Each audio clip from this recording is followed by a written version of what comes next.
जय मसीह की। हमारा परमेश्वर को महिमा मिले। स्वागत करता हूं आप सबको इस कार्यक्रम में।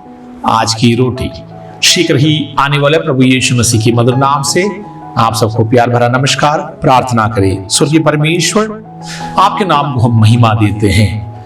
इस जीवन काल में प्रभु, यदि हमने कोई उत्तम चीज से चुना है, वो आनंद जीवन है, यीशु मसीह में जो उद्धार है प्रभु जी, हालेलुया, वो आपने हमें योग्य समझा, हम पर करुणा और अनुग्रह करा। प्रभु परमेश्वर, हमारे देश के प्रति हम मध्यस्थता के प्रार्थना करते हैं। प्रभु, आपका उपदेश है, आज्ञा है कि हम प्रतिदिन अपने देश के लिए प्रार्थना करें, हमारे अधिकारी गणों के लिए प्रार्थना करें। धन्यवाद परमेश्वर, बुद्धि ज्ञान समझ से परिपूर्ण कर परमेश्वर, प्रत्येक के परिवार के जीवन में, व्यक्तिगत जीवन में आशीष और उन्नति आए। हमारे देश के ऊपर जो विपत्तियां हैं प्रभु, आप हटाएंगे जल्द से जल्द। प्रभु, हम वापस हालेलुया और आशीषित जीवन व्यतीत करने के लिए, हमारा देश और उन्नति की ओर जाने के लिए प्रभु जी, एकता की आत्मा में हमारा देश आगे बढ़ने के लिए सहायता करें। प्रार्थना सुनने के लिए धन्यवाद, यीशु मसीह के नाम से आमीन। आज के मनादी के लिए हम एक वचन पढ़ेंगे, पहला तीमुथियुस 4 अध्याय के 12वीं वाक्य। कोई तेरे जवानी को तुच्छ ना समझने पाए, पर वचन और चाल चलन और प्रेम और विश्वास और पवित्रता में विश्वासियों के लिए आदर्श बन जाए। एक गुरु अपने शिष्य को देता हुआ एक उपदेश हम लोग यहां पर पढ़ा है। पौलुस नाम की एक व्यक्ति विश्वास में, उनका निज पुत्र तीमुथियुस के बारे में पौलुस इस प्रकार कहता है, विश्वास में निज पुत्र है वो।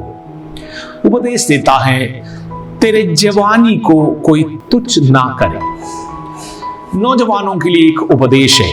आजकल यदि किसी गुरु या कोई उपदेशक के पास जाते हैं, वो इस प्रकार के उपदेश सुनना चाहते हैं कि कैसे हम तरक्की करें, कैसे हम धन ज्यादा बटोरे, कैसे हम एक सक्सेसफुल, एक जयवंत व्यक्ति के रूप में संसार हमको जानेंगे, इसके तरीका ढूंढते हैं। हम अपने भविष्य के बारे में जानने के लिए और गुरुओं के पास जाते हैं। मेरे पास अनेक लोग आते हैं, उनके अधिकतर लोगों के सवाल ये है कि हमारा क्या होगा, आने वाले दिनों में हम आशीषित रहेंगे या हम और बर्बाद हो जाएंगे। लेकिन एक उत्तम उपदेश है। पौलुस कहता है, तू जवान है, तेरे जवानी को कोई तुच्छ ना करे। यदि कोई गुरु उपदेश दे सकता है तो इससे बड़ा कोई उपदेश नहीं हो सकता। आपकी जवानी को, अनेक नौजवान ये वचन सुन रहा है।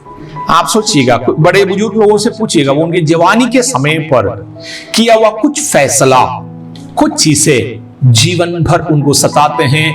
वो एक खुशी का जीवन कभी भी व्यतीत नहीं कर पाते हैं।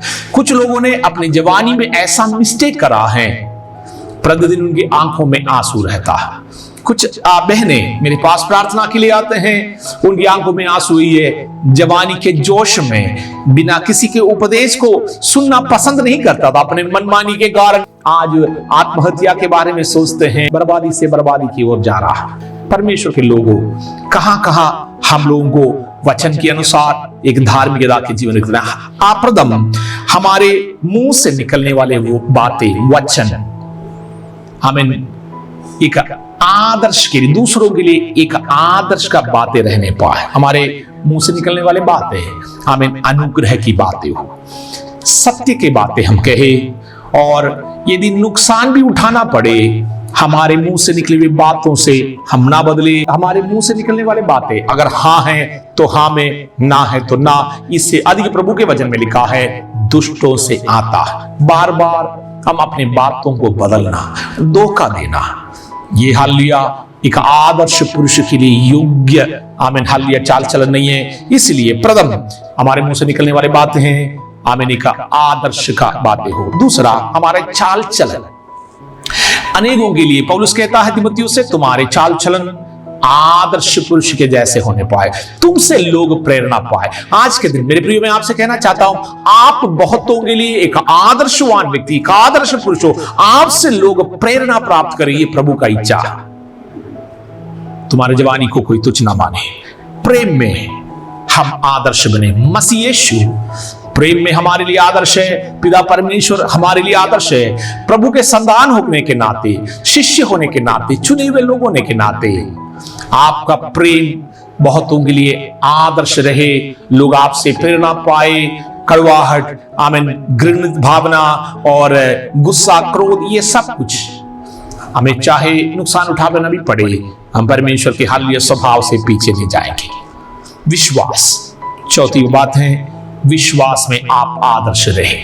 आपके विश्वास जीवन से अनेक लोग प्रेरित होने पाए। मसीह यीशु में आपका विश्वास है, अटूट रहे, अटल रहे, चाहे हानि उठाना पड़े, चाहे नुकसान हो जाए। यीशु मसीह नुकसान उठाया, उनको प्राण भी देना पड़ा पिता के प्रेम को दर्शाने के लिए, सारे संसार के लोगों के लिए यीशु मसीह ने प्राण दिया। वो पिता के सबसे बड़ा प्रेम है, इसे बढ़कर कोई प्रेम है नहीं। प्राण से बढ़कर आमीन कुछ नहीं होता है। प्रभु यीशु मसीह अपने प्राण को भी तुच्छ माना, सारे संसार के लोगों के लिए प्राण दिया है। इस प्रेम के कारण है, मसीह प्रेम के कारण है।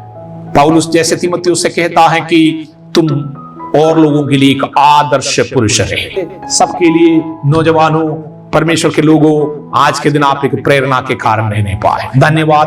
प्रभु आपको आशीष देगा।